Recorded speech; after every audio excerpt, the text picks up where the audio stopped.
Welcome to Inspire Campfire, a podcast where ordinary people tell their stories of extraordinary adventure.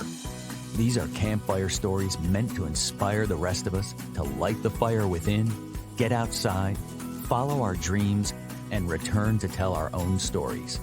Ready? Let's strike the match.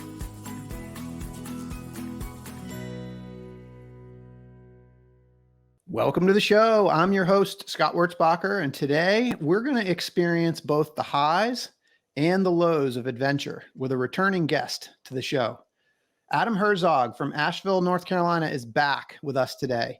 And you might remember him from episode 35 when he shared his experiences and the flow states that accompanied them during his lifetime of kayaking Class 5 whitewater. It was one of my favorite episodes, packed full of wisdom and going with the flow. If you haven't heard the first part of Adam's story as an elite whitewater kayaker, I highly recommend episode 35. That conversation was a little over a year ago. And since then, Adam has experienced the extreme highs and lows of adventurous risk-taking. After successfully achieving a lifetime goal to navigate the Grand Canyon of kayaking last year, Adam returned to his home in Asheville and shortly thereafter suffered an injury after falling 45 feet from an indoor climbing wall. This is a story about learning from our mistakes and the power of resilience. And I'm so excited to have Adam back here to share his story with us. Adam, welcome back to the campfire. Thanks for having me. Yeah, so great to be back here with you, and kind of a fun thing. I happened to be in Asheville a couple of weeks ago, so got to hang out with you face to face, which was super cool. Yeah, it was a good time. Yeah. So, I'm assuming that some people might be listening to this and have not heard episode 35. And as I said in the intro, I highly recommend going back and listening to it. But I just kind of want to recap a little bit of your journey up to episode 35. And so, if you don't mind, just a little kind of a background of who you are and your sort of journey of whitewater kayaking. I'm Adam Herzog. I live in Asheville, as you said, and I've been whitewater kayaking since I was 12 years old. Grew up in Western North Carolina, spent most of my life here. Whitewater kayaking has really been the kind of driving force of my life, and I've focused primarily for the last probably 25 years on difficult and dangerous whitewater, Class 5 whitewater, which consists of, paddling off big waterfalls and through difficult rapids. It's a journey that's taken me to some pretty cool places, and yeah, really, it's what I'm all about. Yes, and also you are professionally a trauma nurse and an EMT. Yeah, I've been a paramedic for 22 years and a nurse for about 15 years. I work for the trauma department at Mission Hospital in Asheville as a trauma nurse lead on a specialized team of highly trained nurses that all we do is trauma care. So we provide the resuscitation and initial assessment for the acute trauma patient when they roll in the ER doors, and then ongoing care throughout the hospitalization. Yeah. So in prep for our conversation today, I actually went back and re-listened to episode 35 again myself. It was so good. I mean, it was just packed full. The title of it was Going with the Flow on Class 5 Whitewater. And we really got into a lot of the metaphor of paddling whitewater and sort of that feeling of just kind of getting into a flow state and just, really losing yourself and just kind of finding yourself in that flow of water. And there really was just so much wisdom, not just about whitewater kayaking, but also just some metaphors of life as well. And man, I just, that experience of flow state, and maybe we'll touch on it again a little bit more, but so since that episode, you've had some big things. And when we spoke, you were getting ready to go to the Kayaking. Did I pronounce that right? Kayaking. Yep. The Kayaking. So can tell us a little bit about that journey that you were preparing for, and tell us about the Grand Canyon of kayaking. I would say it's probably more like the Mount Everest of kayaking. Mount Everest of kayaking, even better. So the Kayaking River is in northwestern British Columbia, and it's way out at the end of the road. It's about 1,000 miles north of Vancouver. And it's widely regarded within the elite paddling circles as kind of the crown jewel of expedition kayaking. And expedition kayaking is essentially you're backpacking out of your kayak. So you're shoving, food and camping gear for several days in the back of the boat, which makes the boat obviously super heavy. And then paddling a long stretch of river, camping out of the boat as you go along.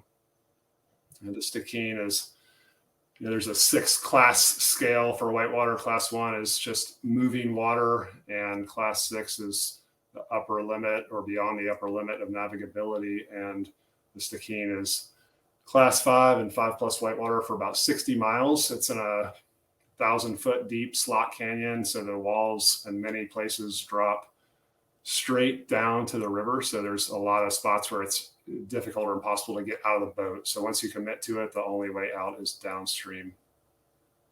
I first heard about it when I was probably 13 years old, and I read about it there was a Patagonia catalog with an essay called Drowning, and it was written by Bob McDougall, who was a well-regarded expedition kayaker back in the 90s.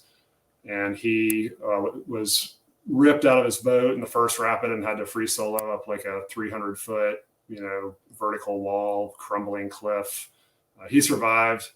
I think he quit paddling after that. And ever since I was 13, I've been thinking about it.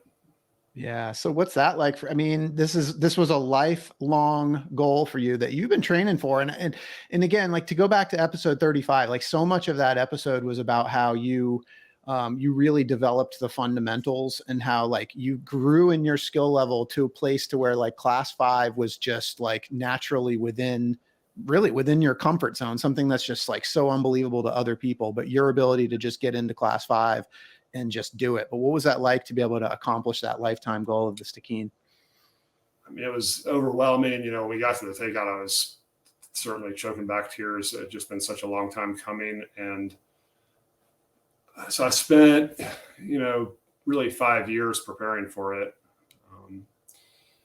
And the preparation included, everything from breath work and, breath hold training, so I could hold my breath for over 3 minutes when I went up there, to weightlifting and kind of traditional fitness.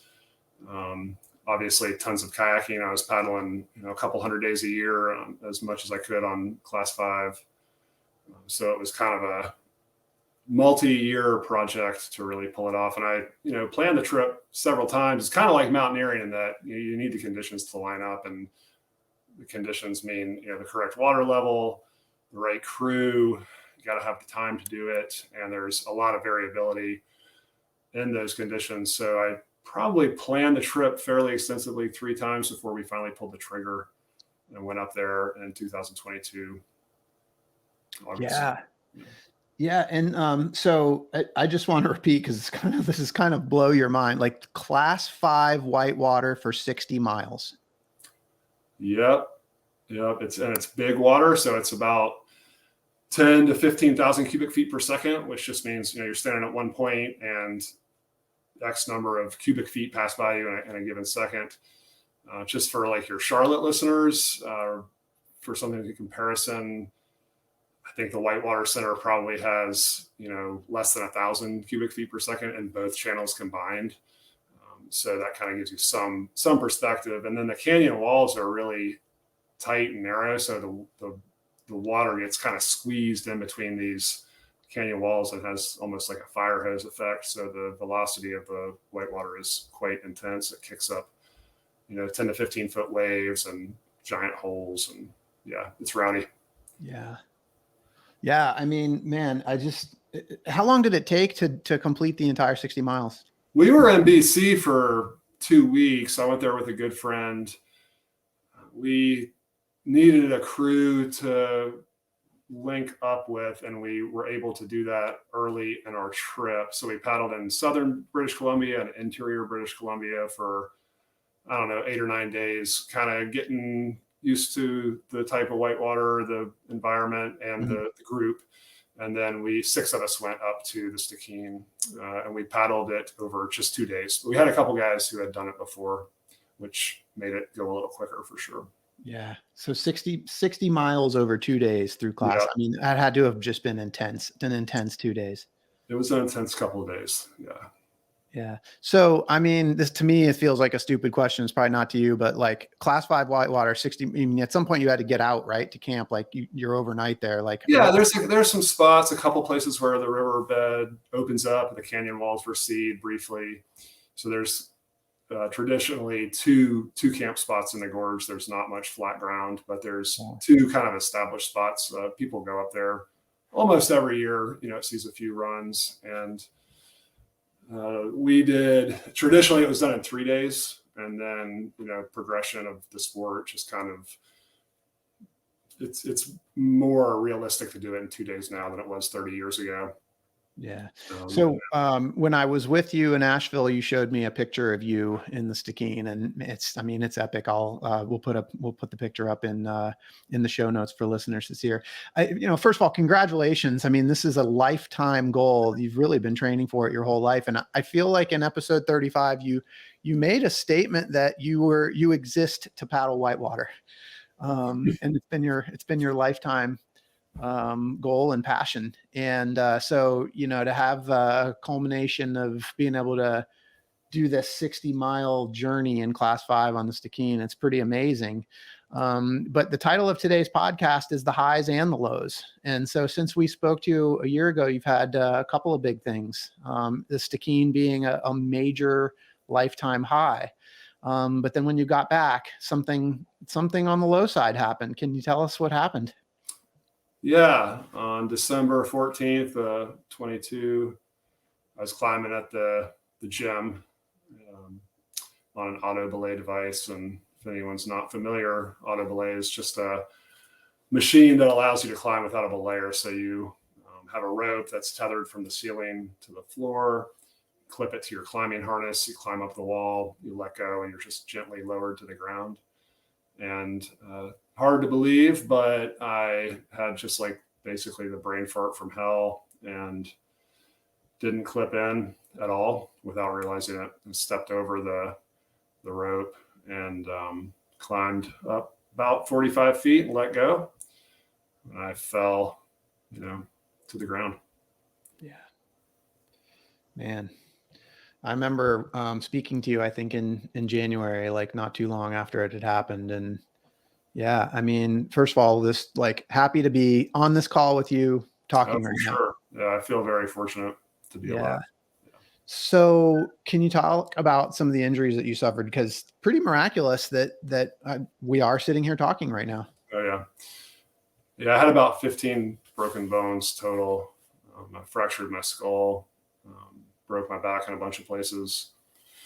So I had pulmonary contusions, which is bruising in the lungs. It's pretty severe. Broke all 4 extremities. So left wrist, right elbow, proximal radius, left fibula, and I obliterated my right ankle. And then I had a really bad concussion. Yeah. So Adam, as a trauma nurse and as a paramedic, you're on the other side of it as a patient. What was the initial hospitalization like? Just in terms of, I guess that those immediate first couple of days, and also, have you being on the other side of what you do for a living. It was surreal. I don't remember falling, and I don't remember, my EMS transport or my initial emergency room visit. The team that I work on was waiting for me. I think it was really, traumatic for them as well. But they put me on a ventilator right away for pain management and just to, facilitate CAT scans and imaging. I was really confused, so it would have been very difficult to get me to hold still. So they put me down, put me on a ventilator, and I spent, I guess, about 24 hours on the ventilator, had a couple surgeries. I really don't remember any of that. I just woke up with the endotracheal tube down my throat as they were trying to, get me out of the sedation. So I remember, it's kind of the first thing I remember was waking up intubated, and it was really horrific. It's always been a nightmare for any healthcare provider, I think, to be on the other side. And after that, kind of, my memory slowly becomes more clear and lucid. And the next thing I remember is kind of waking up surrounded by a room full of people who I work with, which was, again, kind of a nightmare. Essentially naked in a bed, not sure how I got there or what had happened. It was very confusing. It took a long time for the concussion to clear. So I was, for the first couple of days, there was just a lot of, I think, repetitive questions and confusion about what exactly had happened. What was that like when you first sort of came to? Like, what was that like? It was just, I don't know. It was just horrific, really. It's like, how did I get here? What happened? I couldn't really get my head around when they were explaining to me what had happened. It just didn't seem possible that I would have made such a stupid mistake. So I was feeling really mortified as well by the fact that I had made such a silly error. I've always been like pretty hard on my peers in terms of decision making and using good judgment, and so it was kind of the tables had turned, and I was the one making the bad decision. And so that was a whole nother kind of humbling concept. Yeah, and I just have to tell you, like, your humility and just in sharing your story is really, like, first of all, I just really appreciate it, but it's just really inspiring because, there's a lesson to be learned here, and you've written some really beautiful stuff to help other people kind of avoid this similar thing from happening. And we're going to get into some of that because I really appreciate some of that wisdom. Can you kind of talk us through maybe the next couple of weeks of recovery and what that was like for you? Yeah, I spent really only about 24, 36 hours in the intensive care unit. They were able to get me off the ventilator pretty quickly. I really didn't, other than the brain injury and the pulmonary contusions, I didn't have internal organ damage that required surgery. And so really, I just had a bunch of broken bones. And, I got shipped down to the regular orthopedic floor to wait for some of the swelling to go down so they could do some more surgeries. And the first, I don't know, probably 5 to 7 days was really just laying in bed in a whole lot of pain. The pain was, I've had, multiple isolated orthopedic injuries before, but this was just so far beyond anything I had experienced, a completely recalibrated pain for me. So there was a lot of just, boredom, sitting around in pain, waiting. Luckily, I had a huge support network between the kayaking community, my family, and the healthcare community. I had lots of visitors bringing me food and providing what support they could to my family. It was really special. But basically, yeah, I sat around waiting for, the inflammatory stuff to die down, and then eventually started doing some very light PT, which initially consisted of just moving from the bed to a recliner and sitting in the recliner as long as I could. And eventually, started standing up. Yeah.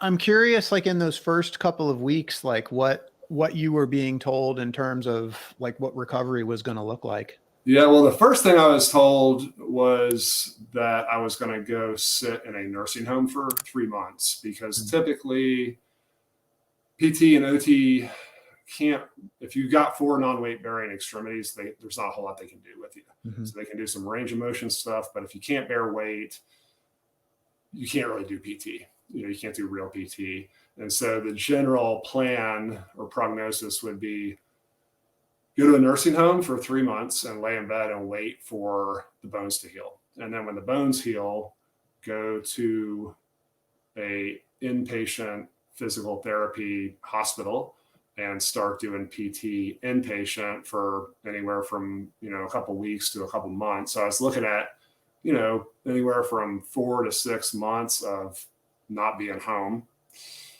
And that was what I was told to expect. Wow.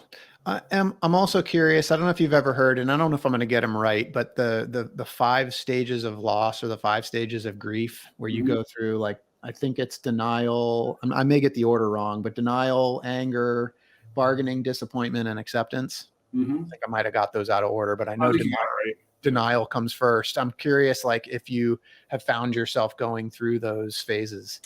Yeah, I mean, I think everyone, you can't put people in a box. So I don't think that everyone grieves in a prescribed way like that. But yeah, I think there's been a little bit of all of those elements. I mean, I was certainly angry with myself, the denial thing. I think probably initially I just could not believe that had actually happened.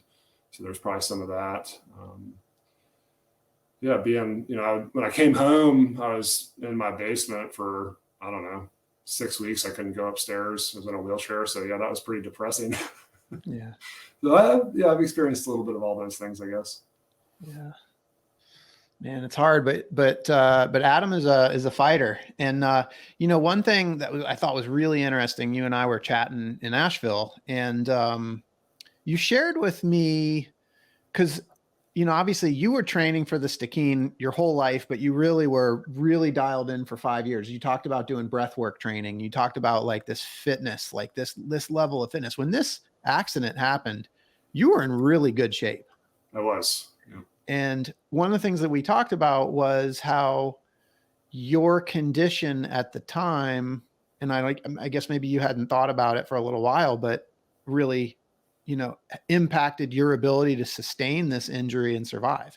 And I wondered if you could talk about that a little bit. Yeah. Everybody was telling me that when I was convalescing, you'd be, anybody else would be dead, or there's no way you would be in such, be recovering so quickly if you weren't in such good shape initially. And it sounded good, but I didn't have anything concrete to kind of back that up. And then I talked to one of the ICU doctors, and he took care of me while I was in the hospital. And he was saying he had been very concerned about my pulmonary contusions. As I said, they're bruising in the lungs, but in and of themselves, they'll heal. But for a lot of folks, they lead to ARDS, which is adult respiratory distress syndrome. It's kind of like a really severe type of pneumonia where your alveoli collapse and you have severe atelectasis. And a lot of people die from it. It can turn into sepsis and multi-organ dysfunction and lead to death. There's a pretty clear metric we use called an incentive spirometer. It's to help keep the alveoli inflated. And so you inhale on this little piece of tubing. And, for someone my size, we'd really like to see, they'd be pretty happy with 1,500 milliliters. But when I woke up and right after I got extubated, I was pulling, 3,000 milliliters on the incentive spirometer. So I think that's a pretty objective measure of lung capacity and kind of where I was at, even with these really severe pulmonary contusions. I was 2 or 3 times as high on my IS as you would expect to see. So I think that probably did indicate that my baseline fitness helped me survive. Yeah. I mean, I think there's just a life lesson in that, another life lesson from Adam, but this idea that, like, keeping ourselves in top physical condition, and not only, it's not just so that we can avoid injury, but it's also so that if something unexpected like this happens, like, the better shape we're in, the more resilient we are. Absolutely. Yep. Yeah. You really never know what you're training for, I guess I thought I was training for the Stikine, but the Stikine it was challenging for sure, but there was never a moment where I was felt like I was fighting for my life on the Stikine. Yeah. I was prepared for that, but it didn't happen. And then it did happen in the climbing gym of all places. Yeah. So I guess that's a good transition. Like, do you feel a sense of irony that you went and did this epic 60-mile class 5 rapid successfully, no injuries, and then you come back and, where you get hurt is in a climbing gym? Of course, there were many layers of irony in this whole thing. And, from being the trauma nurse turned trauma patient to the class 5 kayaker who gets hurt in the gym. It was thick with irony. Yeah. So again, you wrote, we'll put a link. You wrote a really great article to kind of help other people, and in that article, you talked about 6. I think you called them mistakes that you made that came together to create this sort of perfect storm of what happened the day of the accident. And I just wondered if you could walk us through those and sort of the lessons that people might take away from this. Sure. The first one is hubris. That's, arrogance. But this, as a class 5 kayaker and having spent 30 years in austere river environments, I just really didn't think that the gym could hurt me. And that is just it wasn't a conscious thought. It was more of a subconscious thought, but I think it was, I'm the big bad class 5 kayaker and the gym cannot hurt me. Yeah. So ego. Yeah. Yeah. The second one was heuristics, and those are mental shortcuts. And we use heuristics in our daily life, and they can be helpful, but they can also be dangerous. And the heuristic that I was operating with was, and these two kind of tie in hand, but it was outside is dangerous, inside is safe. So like when I climbed outside, I would compulsively check knots and, I make checklists, and I was really taking it seriously and bringing a lot of respect to the outdoor environment. And I should have done that with the indoor environment because, 50 feet is 50 feet, whether there's a roof over your head or not. Yeah. Let's see, what was the next one I'm doing off the top of my head here? Oh, you're doing great. So I have inattention as the next one. Yeah, that one, I was studying for a paramedic recertification exam in between my climbing routes, and I've always been good about leaving my phone in my locker. And that's a pretty obvious distraction that, you would want to avoid when climbing. But I was, in between each route, I would study a couple test questions, and I think it probably just led to my head not being quite in the right place. Mm-hmm. The next one I think is a deviation from a routine. This is probably the crux or kind of single most relevant mistake, but I would typically always climb a route, descend, unclip, and then walk away and take a 5 or 10 minute break, and then reapproach the wall, clip in and climb. And I know from surveillance video, a closed circuit video at the gym, that when I fell, I clipped in, climbed up, descended, unclipped, and it was going to be my last climb of the day. So instead of unclipping and walking away and taking a break, I just unclipped and stayed right at the base of the wall, and then immediately started climbing. I'm 6'4", so the little fabric gate that covers the bottom couple holds is not even in my line of sight if I'm standing right next to it. Yeah. And so by deviating from my normal routine, I kind of circumvented the visual cues that normally say you're not clipped in. I think that was probably the single biggest one. Yeah. I mean, it's, just kind of like varying from sort of, if you have a system or a habit or whatever, and then you vary from it, like you kind of have to be careful. Yeah. I can understand that. And then redundancy was another one. That's just a pitfall of the auto belay. There is no inherent redundancy in that system in terms of double checks. So, when you're belaying a partner, you're always double checking each other's figure of 8 and system. And that's just the deal with the auto belay, is that's not, you can install that redundancy by double checking yourself, but I did not do that. Right. And then focus or tunnel vision, that one, I couldn't believe that I had climbed all the way to the top of that thing without noticing that the rope wasn't retracting with me, that I'd actually was climbing right past this static line. And that for me was the hardest thing to get my head around. But I realized in hindsight that when you are climbing, particularly at a gym, because the holds are color coded, mm-hmm. if you're climbing at something that's kind of at the top of your ability level, which I was, say if I'm on a blue route, that is the only thing I see. It's the blue route. Yep. And those color coded holds really draw your attention. So everything else just kind of fades away, and which that's what you're trying to do, is be really focused, so it's kind of the flip side of the inattention, but it's almost like not seeing the forest for the trees.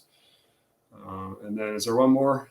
No, you got them all. So I'll recap. So you said hubris, heuristics or mental shortcuts, inattention or distraction, deviation from a system, redundancy in the safety mechanisms and processes, and focus or focus, meaning like being so focused on what you're doing that you're not focused on the systems around you. And I think, if you could kind of summarize all those in a couple of words, it would be complacency.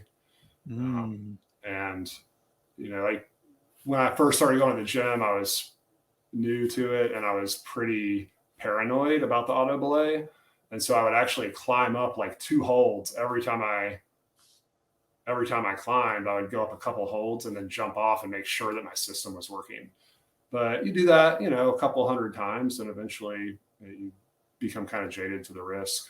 It starts to feel really safe. So, yeah. Well, it's really interesting because as I was listening to episode 35 yesterday, again, a lot of what we talked about was flow state, but we also talked about sort of this mental, like risk management process that you have in the water of like these questions that you ask yourself. And I guess I was curious, like from the standpoint of like the flow state is when you're kind of in the zone and you're so dialed in that you're not even thinking. And I guess I'm curious, like you were locked into your route that you were going up. Like, would you call that a flow state that you were in? Yeah, I'm not really a good enough or experienced climber to achieve that, but I was certainly, the only thing I was seeing was that blue hold. So I wouldn't say that I wasn't having any thoughts probably, but yeah, I guess that's what I was trying to get to. Yeah. And the difference maybe being, like you just said, you're not that, you're as a climber, it's a different level than in the Whitewater. Like the Whitewater, it takes years to kind of hone that and achieve that. I'm sure the expert climbers are, frequently in that kind of flow state. Yeah. Yeah. Well, again, these are great lessons. I mean, I think like, once again, just like with our last episode, you're providing this stuff that's like, it's relevant, not just to what you experienced at a climbing gym. Like these are life lessons, these 6 lessons that you brought back. And I'm so grateful for you sharing them. Cause I think it's going to help a lot of people. So I appreciate that very much. So Adam, like the fall was almost 9 months ago. What's different now, and how's the recovery been going since, those initial couple of weeks? Well, I far exceeded the expectation in terms of the recovery. There was no nursing home. I ended up 2 weeks in a hospital and then discharged to inpatient rehab. I went there for about 5 days and then I was discharged home. So about 3 weeks total. Kind of convalesced at home, like I said, in a basement. Couldn't get up the stairs, so we have a finished basement. Luckily, it's ground level. Was stuck down there for another couple months, I guess, and just started doing the work of rehab while I was still in the hospital bed, and through a lot of trials and tribulations and hard work and support from physical therapy and occupational therapy, started to kind of get my strength back. Started out with just, like I said, getting out of the hospital bed into a recliner and then eventually standing up on one foot because I only had one weight bearing extremity. So I had both arms and a platform walker, which is like a walker with cradles for your arms at the top because I couldn't grip anything. Yeah. So like the first time I got out of bed, I lasted less than 5 seconds before I fell back to the bed. It was by far the most humbling moment of my life. And, I wasn't sure. It seemed like maybe I would be going to a nursing home. That was probably like, I don't know, that was early, I was still in the hospital. But, 5 seconds turned into 10 seconds, turned into a minute. And, when I got home in the basement, I was standing on one foot for a couple hours a day, eventually. Yeah. started out with just kind of range of motion PT, like getting the joints mobile again and kind of trying to work the stiffness out. But I would do like arm circles and leg lifts in bed. And it was very, painstaking process, but eventually I guess maybe like mid or early February, I was cleared for some light exercise. So I started going to the Y and working on the pool, doing like exercise bike and stationary bike and things like that. All just non-weight bearing stuff. So where was your, 2-3 months in, where was your head in terms of like the atom that exists for paddling? Yeah, well, I got in a kayak 2 months and a day after I fell, which was pretty, it was quite an experience just getting in. My friend had to come get me, load my boat. I couldn't do anything for myself. I was still on crutches, had a back brace on. And cool thing was I got in the boat and we really didn't know how it would go. Like he brought a tow tether with him to tow me back to shore if it didn't work out. It was just flat water, it was moving water, but no white water or anything. And I got in the boat and felt by far the best I had felt, since I had fallen. It like everything was kind of working. It wasn't perfect for sure. It was pretty painful, but I was able to paddle probably like, I don't know, half a mile or a mile just immediately. So it was really hope inspiring that, things were going to kind of work out.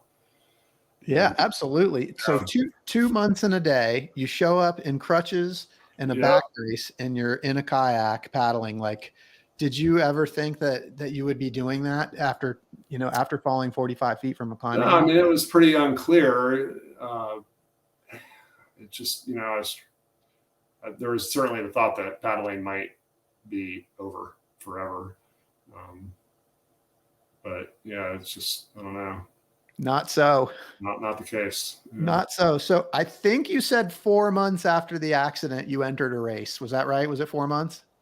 4 months to the day, Yeah. Tell us about this race that you entered 4 months after your accident. The race is on the Nolichucky River and it's class 3 to easy class 4. I had been rehabbing on the Noli because it's easy access. You can drive right to the put-in spot and drive right to the takeout. So there was no walking involved. And the Whitewater is easy enough that I wasn't concerned about getting injured out there. So I kind of been going there once a week and rehabbing with some friends. And there was race coming up that I've won a couple times in the past and typically done well in. And I kind of thought about doing it, but it didn't really seem like a great idea. And then right before the race, I realized it was going to be 4 months to the day since I'd fallen. I was like, well, I'll just do it. And if I get last place, who cares? Just be out there just to for the milestone of the 4 months. And then I got out there and I was just feeling really good and like won. It was pretty crazy. I was just charging hard for 9 miles in about an hour and somehow, won. It's amazing. 4 months to the day after a 45-foot fall, you go out just thinking, I just want to finish and I'm okay with last place, and you win the race. Yeah. What did that, like, seriously, finishing that race, like winning that race, what did that feel like? Well, I was in tears, at the takeout. I was bawling like a baby. It was really emotional. It felt like kind of the end of a chapter. It felt like I was going to really come back. It was cool. I had a bunch of good friends that have been helping me through the whole process of rehab and logistics at the home front and everything for the last several months we're there. And so it was pretty special. And there's been so much since that, but I just feel like from the Stikine to this epic high of the Stikine to this fall, and then 4 months later to win a race, like, that is resilience. Yeah. Yeah. I guess I'd like to add too, none of that happened in a vacuum. Mm-hmm. It was not all me. There was, like I said, I had just incredible support from my family, my wife. I think the whole experience was, harder for her than it was for me in a lot of ways, because she's trying to work full time, take care of 2 kids, now take care of me. I usually do all of our transportation for the family and kind of take care of stuff on the home front. And the burden of all that went to her. So between her and, my many care providers and friends in the community, that race wouldn't have happened. And I would probably, I'd probably still be laid up if it wasn't for all the help we had. Well, and so that's a good point. I mean, we never do anything alone, right? And again, just coming back to the fact that you are a paramedic and a trauma nurse, what was it like for you to receive help? Like, no, I mean, you've been helping people your whole life. Like, what was it like to receive help? Well, initially there was no choice. I couldn't even get a water bottle to my lips. So I had, with the 4 broken extremities, there was no other option. So it wasn't really that big a deal. And then the only time the main time I struggled with it was when my wife wanted to get some help around the house and hire somebody to come kind of sit with me. And I was a jackass and refused to do that. I felt like I was kind of at a point where I didn't really need the help, but I wasn't seeing that it was more, for her. So of the whole experience, the, kind of biggest regret was just not allowing help for her to. It's hard. It's a hard thing for all of us to do. Yeah. What's as you continue to recover and get stronger, what's next for you? Well, bedside nursing is going to be difficult to impossible. Of all my injuries, the kind of most long-term significant injury is the ankle. The right ankle was completely obliterated. It's called a pilon fracture, and it's just a really nasty fracture with long-term sequelae. So not sure about nursing. I'm still working for the hospital, doing some office stuff, and they've been super generous about keeping me busy. And I'm still teaching. I teach paramedic students at the hospital, so I'm still doing that. That also involves quite a bit of walking. So I'm still using crutches. It looks like I had an orthopedic appointment yesterday. That was kind of my sign-off ortho appointment. And it seems that the ankle has probably done all the healing it's going to do, and I'm not going to get any more range of motion or better pain management out of it. So being referred to a specialist, which would involve, they would probably suggest either some kind of fusion or ankle replacement. I'm not super interested in more surgeries. So I don't know. We'll see. But when I got back from Stikine, I had already been talking to a friend who owns a kayaking school at the Nolichucky in Irwin, Tennessee. School's called Nolichucky Outdoor Learning Institute. And Scott's a really good friend of mine. He was really instrumental in my recovery. But prior to me falling, we had been talking about me coming to do some kayak instruction because I wanted to give back to the kayaking community. I feel like I've got a lot out of it. Absolutely. It seemed like teaching would be a cool way to do that. I'm 44, and so I kind of realized like the Stikine was probably going to be the apex. Probably I'm not going to do anything harder than that, even barring any injury.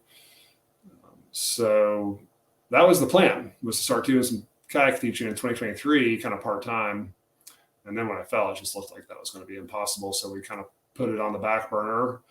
But then I had this, semi-miraculous healing trajectory. And so I was able to take the kayak instructor's course in May, and I've been teaching kayaking all summer. And the plan is to continue to do that. So I'm teaching, I'll teach any level of paddler from beginner and never having been in a kayak on up, but I'm really trying to focus on kind of intermediate to expert paddlers in terms of like people who want to, maybe elevate their game a little bit, doing some race coaching this fall. And I hope to get a personal trainer certificate of some sort this winter, some sort of credential for that, and do kind of focus more on coaching. Yeah. I mean, it's a great story. I mean, it's a lifetime story. Like, again, episode 35, you exist to paddle. And so you've lived this like epic life and done all of these like really intense rivers and whitewater. And now you get to pass it on and share it with other people. I mean, I think that's how it should be. I think that's pretty awesome. And I'll just ask you now, if if people want to get some instruction from Adam Herzog, what's the best way for them to do that? We have a website. I'm on there. You can just send Scott if people are we've got scheduled group lessons and then as well as private instruction. So if people are interested in private instruction, there's you can just message Scott and he'll set it up. We'll figure out a date. And I've also got group lessons scheduled throughout the fall as well. But nully.org is the website. Awesome. We'll make sure to put that on the show notes. Sorry, it's nullylearn.org. Yeah. Nullylearn.org. Okay, cool. Yeah, we'll make sure that's on the show notes. Yeah, we'd love to see you. Awesome. Adam, you shared those 6 mistakes that you made and shared them in such a way that people can learn from it. Super helpful for anybody that goes to a climbing gym, but again, just life lessons. I'm curious, like what other advice or lessons would you hope that people would take from this episode today? I guess, the big thing was just that in life, there's really nothing more important than your kids. It really made that very apparent. I've done a lot of things for myself, and it sometimes seems like it may be a little selfish to be out there with kids or be out there alone, doing dangerous things when you have kids. And it may be a little selfish. That was probably the biggest single lesson. That and that, there is no safe. I think that idea of like the climbing gym is safe, or, I'll hear people say things like paddling class 4 is safe, or, mountain biking's safer than road biking, or whatever. There just is no safe. Every time you leave your house, you're exposing yourself to some form of risk. And I think it's fine to take big risk as long as you got eyes wide open. And, this idea of being able to completely mitigate risk, and just because you're good at something means that you can do it safely. It's just it's kind of a false narrative to me now. It's cognitive dissonance, basically. So I think risk is fine to assume, but know that you're assuming it. Yeah. So I'm curious, just to kind of extend on that, you've got kids. And so as a dad, what are the lessons that you want to instill in your kids with regard specifically to risk taking? I think it's just that. It's just, know what's at stake, and don't fool yourself into thinking. I think particularly in whitewater kayaking, there's a lot of victim blaming that goes on, and I've been guilty of it for years. And it's kind of a coping mechanism. Like, well, this person died or got hurt because they made this and that mistake, and I won't do that because I'm so much better. Well, the 100% vigilance is impossible to maintain. And so, I think it's, as I said, it's fine to take risk, but understand that, you're not perfect and you're human. You're going to make mistakes. If you make the wrong mistake at the wrong time, then, bad things are going to happen. But there's also risk in playing video games and sitting on the couch, and, there's risk to everything. And I think sometimes, maybe the risk is a little more black and white or a little more apparent if you're doing some, our kids, we have fostered in them a lifestyle of extreme sports. So we're skiing, we're biking, we're kayaking, we're rafting, we're doing football. I think that's okay. I would much rather foster that than foster a sedentary lifestyle. But I do worry about my kids too. You got kids starting high school. It's like, I know for me as a teenager growing up, the kayak, I was a pretty rowdy, wild young man. And I think the kayak probably tempered some of that to some degree. So there's certainly risk to, going to a party where there's drinking involved and then getting in a car and whatever. I see that all the time in my job. So those are complicated issues, and I don't think there's a completely straightforward answer to them. That's great wisdom from somebody who has experienced a lot in the risk-taking world. So Adam, when we spoke in episode 35, I asked you the question that I ask everybody, and that is, when Hollywood makes a movie about you, who's going to play you? You said Anthony Edwards. Yeah, I think I'm gonna have to stick with that. I just used to, all the time people used to tell me I looked just like him, especially when I was wearing scrubs in the hospital from the show ER. I love it. So when they make the sequel, Anthony Edwards is going to stick around. So the first movie was called Whiteout. What's the sequel going to be called? It's going to be called Dream and a Nightmare. A Dream and a Nightmare. Wow, that's great. Starring Anthony Edwards. I love it.